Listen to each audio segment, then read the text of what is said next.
मेरे राघव तेरी नौकरी सबसे अच्छी है, सबसे खरी। कहते हैं यदि कोई मेरी ओर एक कदम बढ़ करके आता है तो मैं भी उसकी ओर एक कदम बढ़ जाता हूं, उतना ही बढ़ जाता हूं। एक बार एक संत जी यही बात बोल रहे थे कि अगर हम एक कदम परमात्मा की ओर जाते हैं तो ईश्वर भी हमारी ओर एक कदम चल करके आ जाता है। एक साधक ने कहा, बोले महाराज हम तो माया में हैं, अगर हम एक कदम बढ़ते हैं ये हमारे लिए बहुत है, भगवान को 2-3 कदम बढ़ना चाहिए।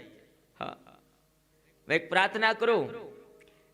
ठाकुर जी ने जवाब दिया, तेरो पग एक पग बढ़े मेरे कारण छूछ। ध्यान रहे, हम अगर भगवान की ओर एक कदम बढ़ते हैं ना तो हमारा कदम कितना बड़ा होगा, ज्यादा से ज्यादा 1.5 फीट का। ज्यादा लंबा चौड़ा आदमी है तो 2-2.5 फीट का कदम हो सकता है, इससे ज्यादा तो नहीं ना। भगवान क्या कहते हैं, तेरो पग एक पग बढ़े मेरे कारण छूछ, पर मेरा पांव बढ़ाए वो जा राजा बलि से पूछ।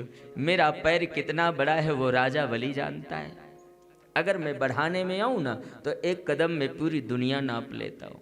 तो मेरे भाई बहन, जब हम ईश्वर की ओर कोई कदम बढ़ाते हैं तो ईश्वर भी कोई ना कोई निमित्त बन करके हमारी ओर आ जाता है, हमारी ओर। हाँ, लेकिन हम सबसे बड़ी विडंबना क्या है कि हम संसार की ओर ज्यादा कदम बढ़ाते हैं, परमात्मा की ओर बहुत कम, बहुत कम। हाँ, कई बार हम साधुओं से सुनते भी हैं कि इस महापुरुषों से, सदगुरुओं से सुनते हैं ईश्वर ही हमारा सर्वस्व है, उसकी ओर चले, लेकिन फिर भी हम एक विचार करते रहते हैं धर्म करने के लिए, परमात्मा की ओर जाने के लिए। और एक सबसे बड़ी जो बात है ना कि हमें संसार पर तो भरोसा होता है लेकिन अपने परमात्मा पर भरोसा बड़ा कम, बहुत जल्दी नहीं होता, इतना जल्दी नहीं। हाँ, कई बार हम सुनते हैं। एक बार एक महात्मा जी यही बात बोल रहे थे कि दुनिया हमारा साथ नहीं देती, परमात्मा सब कुछ है, परमात्मा की ओर चलो। एक श्रोता समाज में साधक बैठे थे, वो रोजीना कथा सुनने गुरुजी की आते थे और प्रातः काल सत्संग में, योग में हर क्लास अपने गुरुजी की वो अटेंड किया करते थे। एक दिन सत्संग में गुरुजी बोल रहे थे कि दुनिया में हमारा कुछ नहीं है, सब बेकार है। उस व्यक्ति ने कहा, बोले गुरुजी से आज एक प्रश्न करूंगा। अब जैसे यहाँ भी लास्ट में कुछ पूछा जाता है ना, तो जैसे इस कथा समाप्त हुई उस व्यक्ति ने गुरुजी से पूछा, बोले महाराज आप रोजीना कहते हो कि हमारा कोई नहीं है, सब बेकार है। गुरुजी ने कहा बिल्कुल तो सही है। उसने कहा, बोले महाराज तुम्हारे आगे पीछे तो कोई है नहीं। सीधा बोला, बोले ना तो तुम्हारे परिवार है, ना तुम्हारे बच्चे हैं, ना कोई समाज है, तुम अकेले हो तो तुम्हें लगता है हमारा कोई नहीं है, पर हमें पता है कि हमारे परिवार वाले हमें कितना प्रेम करते हैं। माता पिता पत्नी पुत्र हमें पता है कि कितना प्रेम करते हैं। गुरुजी ने कहा, बोले तुम्हें पता है वो तुम्हें प्रेम करते हैं? बोले हाँ। गुरुजी ने कहा, अच्छा ये बताओ तुम रोजीना प्रातः काल भी आते हो, कथा में भी आते हो, बोले तुम कुछ देर श्वास रोकना जानते हो? बड़ा सुंदर भाव। गुरुजी ने कहा, बोले तुम कुछ देर श्वासों को रोकना जानते हो? वो व्यक्ति कहता है हाँ, मैं इतने दिन से आपका सत्संग और प्रातः भी आता हूँ, योग करता हूँ, मैं अंदर ही अंदर श्वास लेता रहूंगा, किसी को पता नहीं चलेगा। गुरुजी ने कहा तो ऐसा कर, आज अपने घर में जाना और थोड़ी देर श्वास रोक के लेट जाना। अब वो घर में गया ना, और जैसे ही घर में गया, भोजन प्रसादी किया, बिस्तर में गया और लेट गया। 2-4 घंटे हो गए और जब नहीं उठा ना, सायंकाल होने को आई, पत्नी गई। पत्नी जैसे ही उसका हाथ पकड़े, इधर उधर हाथ गिरे, श्वास अंदर अंदर ले रहा था पर पता नहीं चल रही थी। पत्नी जोरों से रोने लगी, अरे ये तो इतना सुंदर कथा सुनकर के आए, अचानक इनको क्या होगा, ये तो चले गए। और मेरे भाई बहन, पूरा समाज, पूरा गांव इकट्ठा हो गया। हाँ। मां भी रो रही थी, पिता भी रो रहे, पत्नी, बच्चे, सब कुछ, सब कोई जोरों से रो रहा था। अचानक इन्हें हो क्या गया। और जैसे ही सब लोगों ने समझाया बुझाया और उसे शमशान ले जाने की तैयारी होने लगी ना, तो किसी व्यक्ति ने कहा, बोले भैया ये रोजीना अपने गुरुजी के पास जाता था, जरा गुरुजी को तो बुलाओ, वो बताएं क्या हुआ है इसको। अभी ये कथा सुन के आया, अचानक क्या हो गया। और ये लीला तो सारी गुरुजी की ही थी।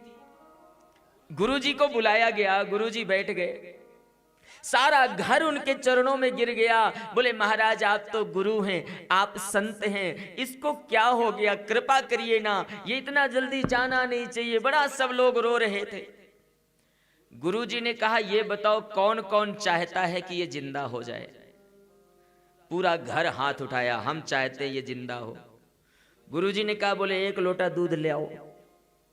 1 लोटा दूध मंगाया गया और गुरुजी ने 2-3 बार उसके ऊपर घुमाया, बीच में रख दिया। बोले अब जो चाहता है जिंदा हो जाए वो ये दूध पी ले, उसे मरना पड़ेगा और वो ये जिंदा हो जाएगा।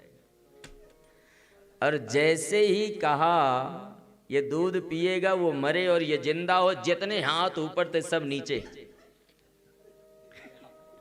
बोलो जय सिया राम।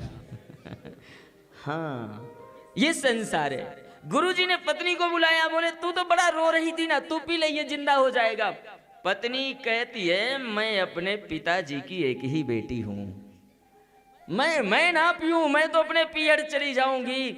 माँ को कहा तुम पी लो, तुम्हारा तो बेटा है। माँ कहती है ब्रह्मा जी की लेखनी के साथ हम गलत नहीं कर सकते, जो होना था हो गया।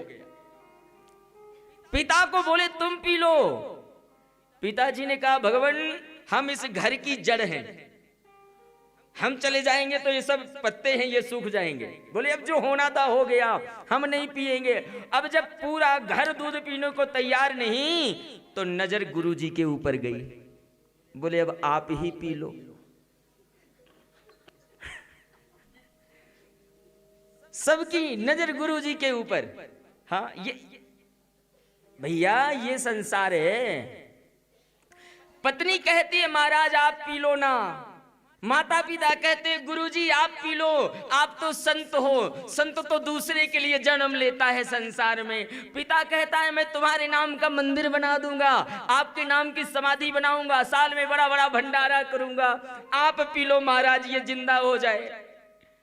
मेरे भैया गुरुजी ने क्या किया, लीला तो उनकी। गुरुजी ने उठाया दूध और साधु कहते हैं पी कर लोटा दूध का